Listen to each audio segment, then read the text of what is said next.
हम देखेंगे क्लास 8 का हमारा लास्ट चैप्टर था pollution of air and water. So हमने चैप्टर पढ़ लिया था। अब हम देखेंगे इस चैप्टर के क्वेश्चन आंसर्स। बहुत आसान क्वेश्चन आंसर्स है, इतना कोई डिफिकल्ट है। अगर आप चैप्टर अच्छे से पढ़ा होगा तो आई एम श्योर कि आपको ये आसान लगेंगे। सो देखिए, सबसे पहला क्वेश्चन पूछा है कि what are the different ways in which water get contaminated. मतलब आपको ऐसे वेज बताने हैं कि जिससे हमारा जो वाटर है वो ख़राब होता है। मतलब क्या क्या वे हैं, क्या क्या जरिए हैं कि जो हमारा वाटर है वो ख़राब हो रहा है। ठीक है, सो ये कुछ हमारे आंसर दिए गए। तो पहला हमारा है एग्रीकल्चरल केमिकल्स। अब एग्रीकल्चरल केमिकल वो कैसे हैं, ज़रा एक बार देख लेते हैं। अब देखिए, लोग क्या होते हैं, लोग मतलब यहाँ फार्मर की बात की जा रही है। जो फार्मर्स होते हैं वो मतलब बहुत ज़्यादा एक्सेसिव फर्टिलाइज़र और पेस्टिसाइड यूज़ करते हैं ताकि उनके क्रॉप का प्रोडक्शन बढ़ सके। बट एक टाइम पे क्या होता है ना कि बाढ़ आती है, बारिश आती है, तो सारा पेस्टिसाइड या फिर जितना भी केमिकल हो सारा का सारा क्या होता है वाटर बॉडीज में जाके मिल जाते हैं ना। अब देखा होगा कि जो बाढ़ आते हैं वो बाढ़ का जो पानी है वो कहाँ जाता है, या तो वो नदी में जाता है, या तो वो हमारे वो किसी सी में या फिर किसी समुद्र में, ओशन में जाके मिल जाता है। तो क्या हुआ, एक टाइप से ये हमारा हो गया। इसके और भी वेज है लेकिन हम सिर्फ यहाँ पे 3 लिखेंगे। सेकेंड है हमारा इंडस्ट्रियल वेस्ट। इंडस्ट्रियल वेस्ट कैसे, अब देखिए इंडस्ट्रियल वेस्ट में क्या होता है, वहाँ पे बहुत सारे केमिकल्स यूज़ किए जाते हैं। जो आपके बिस्किट के रैपर्स होते हैं तो वो भी बनते हैं, तो हो सकता है कि उसमें हमारे केमिकल तो ऑब्वियस सी बात ही यूज़ होते हैं। तो उसका क्या है, उसका वेस्ट हम लोग क्या करते हैं, हम लोग ही मतलब इंडस्ट्री वाले क्या करते हैं, उसको डायरेक्ट क्या करते हैं वाटर में छोड़ देते हैं, जिससे वाटर बॉडीज को बहुत खतरा होता है। देखिए यहाँ पे आप ये मार्क कर सकते हैं एक, हाँ, ये water and lead water pollution floats. आप ये मार्क कर लीजिए ताकि आंसर आपको थोड़ा शॉर्ट लगे। ये मैंने आपको मेन थोड़ा पॉइंट मांगा है ताकि आप इसे डायरेक्ट पढ़ के पता लगा दीजिए कि हाँ इस आंसर में क्या लिखा गया है। एक ये मार्क कर लीजिए और एक मार्क कर लीजिए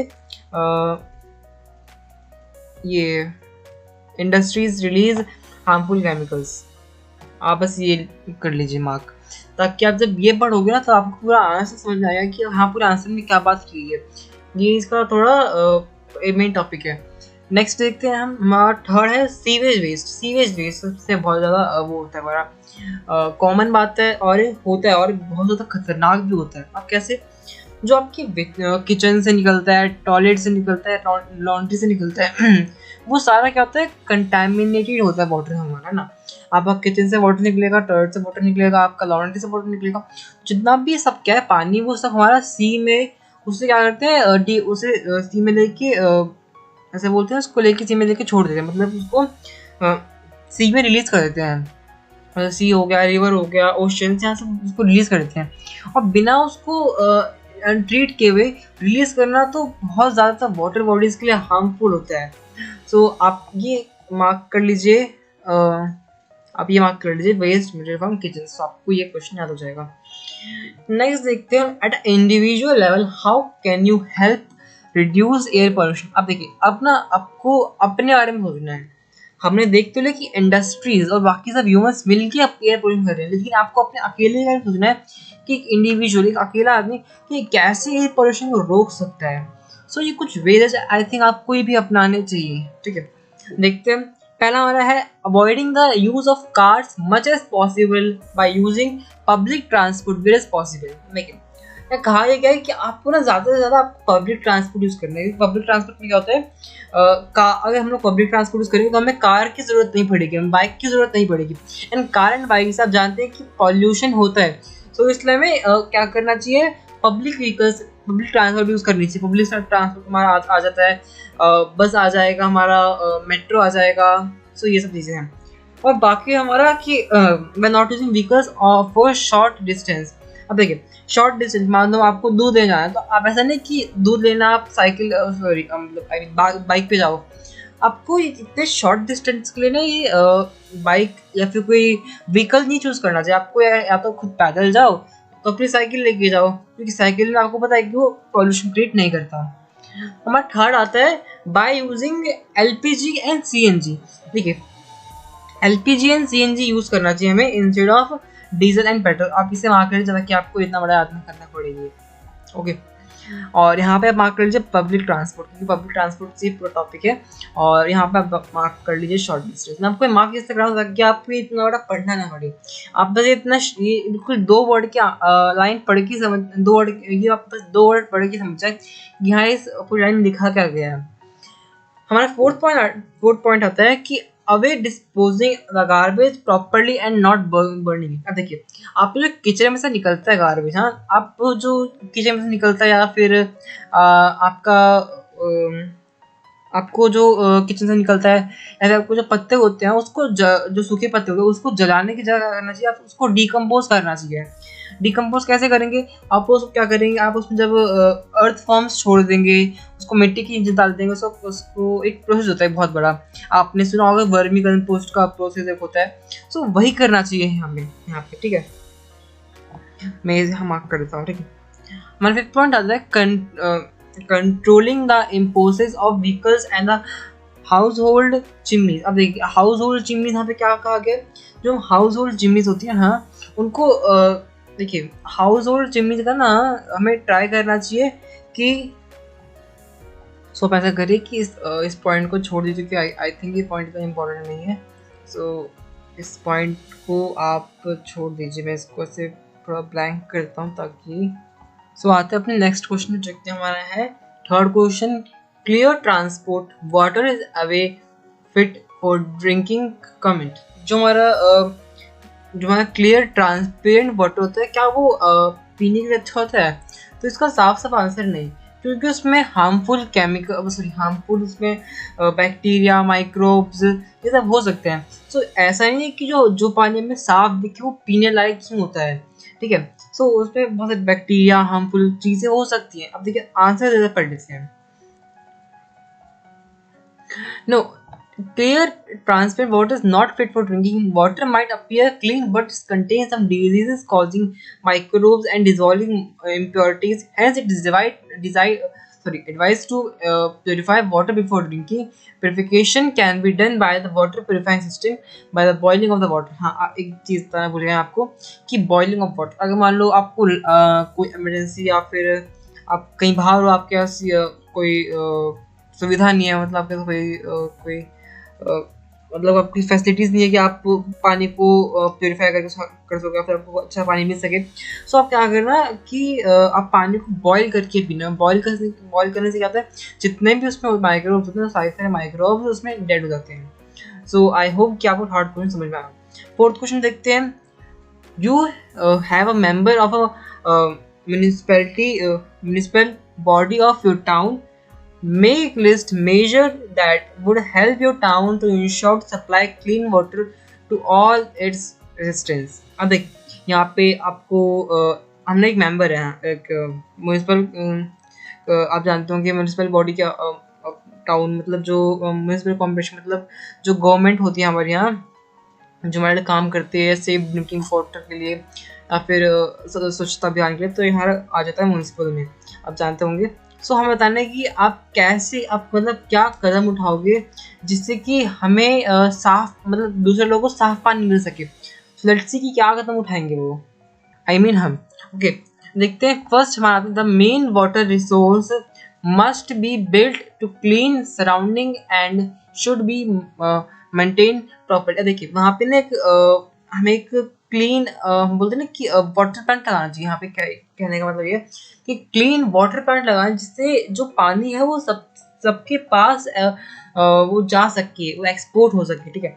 सेकेंड हमारा आता है chemical method such as chlorination must be used for purifying water. और देखिए आपने देख तो लिया कि केमिकल से हमारे को हार्म होता है, लेकिन एक केमिकल ऐसा जिससे हमें फ़ायदा भी होता है, वो हमारा क्लोरीन टैबलेट्स। क्लोरीन टैबलेट आपने सुना होगा, जिसे हम क्लोरिनेशन कहते हैं, जब हम डालते हैं उसमें, तो क्लोरीन टैबलेट क्या करता है, जितनी पानी में की इम्प्योरिटी सबको मिटा देते हैं, ठीक है। आता है हमारा थर्ड पॉइंट, आपने सुना होगा क्लोरीन टैबलेट का में। थर्ड पॉइंट हमारा the areas around water pipe must be clean. अब देखिए वाटर पाइप के जो एरिया है वो क्लीन क्यों होना चाहिए। देखिए अब जब मान लीजिए वहाँ पे क्लीन नहीं होगा तो ऐसा चांस है कि वहाँ पे गंदा पानी जमा हो सके या फिर वहाँ पानी जमा हो सके। एंड आप जानते हो कि पानी जमा होने के से क्या होता है, वहाँ पे बैक्टीरिया, मॉस्किटो का खतरा बढ़ जाता है। सो इसलिए हमें इंश्योर करना चाहिए। ये इतना ये चैप्टर आसान है थोड़ी कि आई होप कि आपको अच्छा लग रहा होगा, आपको समझ में आ रहा होगा जो मैं बोल रहा हूँ। ओके, फिफ्थ क्वेश्चन देखते हैं। Explain the difference between the pure and polluted air. हमें ज़रा डिफ्रेंशिएट करना है। हाँ, एक बात तो मैं आपको सॉरी पता भूल गया चैप्टर में, कि जो हमारे एयर हमारे उसमें 78% नाइट्रोजन होता है, 21% हमारा होता है ऑक्सीजन, एंड हमारा 0.03 कार्बन डाइऑक्साइड होता है। ठीक है, अब ये आप नोट करना आप चाहो तो। सो क्वेश्चन बताया गया कि हमें डिफरेंशिएट करना है pure air and polluted air. और जाहिर सी बात है, पॉल्यूटेड एयर में क्या है, उसमें बहुत सारे कुछ पॉल्यूटेड गैस होंगी, जिसमें से हमारा आता है nitrogen dioxide, sulphur dioxide, carbon monoxide and particulate matter, then air is said to be polluted. इन्हीं सब पार्टिकल्स हमारे एयर में होते हैं, तभी हम कहते हैं कि हाँ ये एयर पॉल्यूटेड है। अब इसका सबसे, अगर आपको ये सब याद नहीं है तो आप कार्बन डाइऑक्साइड पढ़ते हैं। कार्बन डाइऑक्साइड हमारे एयर को पॉल्यूटेड करता है। ओके, हम जरा पहले अच्छे से आंसर पढ़ लेते हैं। मैंने तो आपको शॉर्ट में बता दिया। अब जरा आंसर पढ़ते हैं, उसके बाद हम देखेंगे क्या लिखा आंसर में। अब देखिए यहाँ पे लिखा हुआ गया है कि ना कुछ ऐसे गैसेस हैं जो कि हमारे प्रेजेंट तो है हमारे इन्वायरमेंट में, लेकिन वो बहुत कम मात्रा में, और उसके से क्या है, और वो हमारे किसके एग्जाम्पल, हमारे वो प्योर एयर के एग्जाम्पल है, जैसे कि argon, methane, ozone and water vapours are present in small quantity, बहुत छोटी छोटी क्वांटिटी प्रेजेंट। बट इनके कंपैरेटिवली हमारा nitrogen dioxide, sulphur dioxide, carbon monoxide, ये सब बहुत ज़्यादा क्वांटिटी में है। एंड एज यू नो कि जिसका पलड़ा भारी होता है उसी का बोलते हैं शासन होता है। सो इसमें यही हुआ कि यहाँ पे क्या हुआ कि हमारा जो पॉल्यूटेड एयर है वो ज़्यादा हो गया आज की रेटेड क्वान्टिटी है। सो हमें क्या करना चाहिए, हमें इंश्योर करना चाहिए कि हम अपने एरिया में जो पॉल्यूशन है उसको कंट्रोल कर सकें, और जो कि हम पूरे चैप्टर में पढ़ते हैं कि कैसे कंट्रोल करें, चाहे वो वाटर पोल्यूशन चाहे वो एयर पोल्यूशन हो। अब देखिए, पॉल्यूशन तो बहुत टाइप्स के होते हैं, लेकिन और भी पोल्यूशन होते हैं, जैसे हमारे नॉइज पोल्यूशन हो गया। सो हमें जितने भी टाइप के पॉल्यूशन है सब ट्राई करते हैं कि हम उसे कंट्रोल कर सकें। नेक्स्ट हमारा आता है explain circumstance leading to the acid rain, how acid rain affect us। यहाँ पे इन शॉर्ट हमें एसिड रेन को एक्सप्लेन करना है, नथिंग एल्स। ये क्वेश्चन करते हैं सीबीएसई वाले कि क्वेश्चन को घुमा फिरा के देते हैं, आपको लगता है कि यार क्वेश्चन की तो आप बुक से बाहर आ गए, that's all blah blah blah. Question number आता है burning of fossil fuels, burning of fossil fuels such as coal release a variety of pollutants such as sulfur dioxide, nitrogen dioxide into the atmosphere. The pollution react with water vapor in the present atmosphere, and from sulfuric acid and nitric acid and acid represent these acid come down the rain, thereby resulting in acid rain. तो देखिए, nothing it's complex, बहुत आसान है, chapter को घुमा फिरा के दिया गया। ये जितने भी चीज़ें चैप्टर में बताई वो सब आपके आसपास होती ही होती हैं। यहाँ पे कहा क्या गया, कुछ ऐसे फॉसिल फ्यूल जिनको हम जलाते हैं तो उससे हमारे sulphur dioxide and nitrogen dioxide हमें उसमें से गैस निकलती है, और वो आप सुना कि आपने जानते भी होंगे ना, जितने भी गैसेज हैं वो नीचे नहीं टिकती, मतलब वो अपने अर्थ पे टिकती, वो सारी गैस कहती है वो आसमान की तरफ भागती है, क्योंकि आप जानते हो कि हमारी जो गैस होता है बहुत हल्का होता है, इसीलिए वो एयर की तरफ भागती है और एटमोसफेयर मिक्स जाती है, और वो क्या होता है, रिएक्ट कर जाती है वाटर वेपर के साथ, और वो क्या बना देती है, वो sulphur acid and nitric acid बना देती है। एंड इन्हीं सब एसिड कैसे क्या होता है, और जब हमारी बारिश होती है तो वो क्या होती है कि सारे गैसेस मिलकर हमारे एसिड रेन फॉर्म कर लेता है। नथिंग इज कॉम्प्लेक्स, इतना समझाया है नहीं, आपको चैप्टर समझा चुका हूँ। सो ठीक है, अब इफेक्ट क्या एसिड रेन के, देखिए सबसे पहले इफेक्ट हमारा आता है क्रॉप्स का। अब आप भले ही ताजमहल का इफेक्ट याद रखो ना रखो, लेकिन आप क्रॉप्स का जरूर याद रखना, क्योंकि क्रॉप्स से आपका कॉमन एग्जांपल है, आपको क्रॉप्स तो आना ही आना चाहिए कि हमारा एसिड रेन से क्रॉप डैमेज होती है। एंड सेकंड हमारा acid rains coordinate the building structure, especially the those who are marble such as Taj Mahal. हमने पढ़ा भी था कि ताजमहल एक क्या है, मार्बल कैंसर है। ठीक है, seventh question, which of the following is not a green house gas. देखिए, हमने चैप्टर में देखा था कि कौन कौन से ग्रीन हाउस गैसेस होते हैं।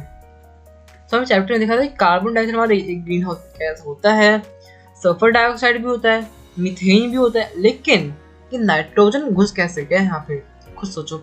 इसका मतलब क्या है कि नाइट्रोजन हमारा ग्रीन हाउस गैस नहीं है। ओके, आता है हमारा 8th question, describe the green house effect in own words. मतलब हमें ग्रीन हाउस इफेक्ट को अपने खुद के शब्दों में परिवर्तित करना है, ठीक है, ऐसा बोल सकते हैं। एनीवेज, ये चाहो तो आप खुद लिख सकते हो, मैं बस आपको ये पढ़ा दे रहा हूँ, एक आउटलाइन दे दे रहा हूँ। मैं जानता हूँ कोई लिखेगा तो ये खुद से, फिर भी मैं इस तरह आपको पढ़ा दे रहा हूँ। Just a second. Okay, green house effect में लीड द ग्लोबल वार्मिंग। हाँ, अब सबसे बड़ा तो आप यही लिखना कि ग्रीन हाउस हमारा क्या करता है, ग्लोबल वार्मिंग को लीड करता है, ग्लोबल वार्मिंग को बढ़ाता है, उसको बढ़ावा देता है, ऐसा लिख सकते हैं आप। जो इंग्लिश में लिखना आप ट्रांसलेट करके। सो और overall increase the average temperature of earth. क्या होता है, ग्रीन हाउस गैस बढ़ने के ऐसे क्या होता है, हमारे अर्थ का टेम्परेचर बढ़ता है, और अर्थ का टेम्परेचर बढ़ने से क्या होता है, ग्लोबल वार्मिंग होती है। Okay, green house effect is caused by green house gases. जो हमारा ग्रीन हाउस इफेक्ट है वो कैसे होता है, ऑब्वियसली बात है, तो वो लिखने वाली बात भी नहीं है। ग्रीन हाउस इफेक्ट कैसे होता है, because of green house gases. अब एग्जाम्पल दे तो ग्रीन हाउस इफेक्ट हमारे एग्जाम्पल्स क्या है, carbon dioxide, methane, water vapour, और यहाँ पे हम चाहे तो सल्फर डाइऑक्साइड भी लिख सकते हैं। एंड अब ग्रीन हाउस गैस में होता है कि मैंने आपको शायद से चैप्टर से समझाया नहीं है, आपको समझाया था ऐसा अभी। तो वो होता क्या, जब हमारे सोलर रेडिएशन जब आती है अर्थ पे, हाँ, तो क्या होता है, अर्थ उस सोलर रेडिएशन को ऑब्जर्व कर लेता है, और जब वो हमारा अर्थ मतलब जो रेज है वो चाहती है कि हम वो वापस जाए, तो क्या होता है, ग्रीन हाउस इफेक्ट, क्या ग्रीन हाउस गैसेस क्या करती है, उसको ट्रैप कर लेती है, उसको पकड़ लेती है, उसको जाने नहीं देती। और ऑब्वियसली आता है कि अगर रेडिएशन अगर ट्रैप हो जाएगा तो क्या होगा, हीट तो पक्का बढ़नी, और this help keeping our plants warm, thus helps human survival. और देखिए, ये हमारे ह्यूमन सर्वाइवल के लिए बहुत भी हेल्प करता है ग्रीन हाउस गैसेस ना। मतलब ग्रीन हाउस इफेक्ट ज़्यादातर आपको आउट ऑफ इंडिया में देखने को मिलेगा, क्योंकि इंडिया आप जानते हो ट्रॉपिकल रीजन पे आता है, तो इंडिया का जो इन्वायरमेंट है, इंडिया का जो सॉइल होगा, सब कुछ ठीक है। लेकिन जो आउट ऑफ इंडिया में ना, जो हमारे टॉपिक पेंसिल नहीं जाते हैं, उनका वहाँ का इतना एटमोसफियर, उनका सॉइल सब अच्छा नहीं, इसलिए वो लोग ग्रीन हाउस गैसेस का ग्रीन हाउस इफेक्ट का यूज़ करते हैं। However, the indiscriminate increase of amount of greenhouse gas lead the excessive increase earth temperature leading to global warming। अब देखिए, क्या यहाँ पे ना दो चीज़ बताएगी, क्या ग्रीन हाउस गैस से क्या हो रहा है, एक बार फायदा भी हो रहा है। फायदा कैसे हो रहा है कि हमें सर्वाइवल, हमें जो हमारी क्रॉप है वो उग रही है, और घाटा भी हो रहा है, कैसे, ग्लोबल वार्मिंग हो रही है। तो दो चीज़ें हो रही हैं। सो आई होप कि आपको समझ में आया होगा। नेक्स्ट क्वेश्चन हमारा ये लास्ट क्वेश्चन नहीं है, इसके बाद भी 2 क्वेश्चन है, कोई बात नहीं, देखते हैं। ओके, अब ये क्वेश्चन भी आपको खुद से करने के लिए, लेकिन मैं जानता हूँ कोई करेगा तो नहीं, मैं बता देता हूँ आपको ये बिल्कुल ग्लोबल वार्मिंग पे ना एक छोटा सा स्पीच तैयार करना, और आपको उसको उस क्लास में सुनाना है। आप ये जानता हूँ तो के रट लोगे, कोई बात नहीं, याद करना, मैं भी ऐसे करता। Global warming is increase average temperature of earth surface, it occur as a result as increased concentration of greenhouse gases in the atmosphere। अब देखिए, जो concentration वर्ड है भाई साहब, ये आपको आगे चल के मतलब इतना पूरा खा जाएगा 9th में आके, आप can't imagine ये concentration वाला वर्ड। कोई बात नहीं, आगे देखते हैं।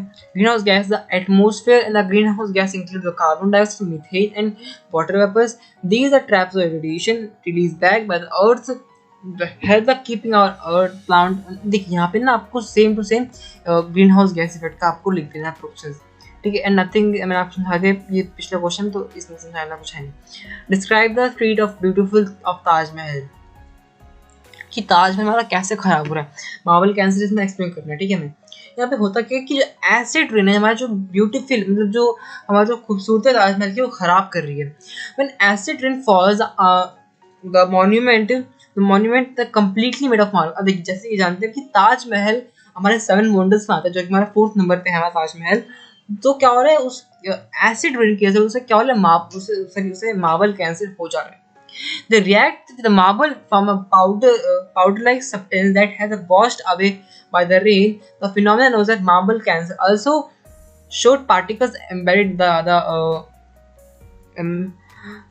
Mathuran, I think pronunciation नहीं कर पा रहा, Mathura oil refinery located near Agra is leading the yellowing of the marble. अब देखिए, यहाँ पे ताजमहल, ये आप जानता हूँ कि डेफिनेशन पढ़ के समझते होगे, आपको इतना याद रखना है कि ये मतलब ऑयल रिफाइनरी कैसे हमारा ये ताज में हमारा खराब हो रहा है, वो मतलब सब इसकी सभी हमारा वही जिम्मेदार है, सब बात हो रही है।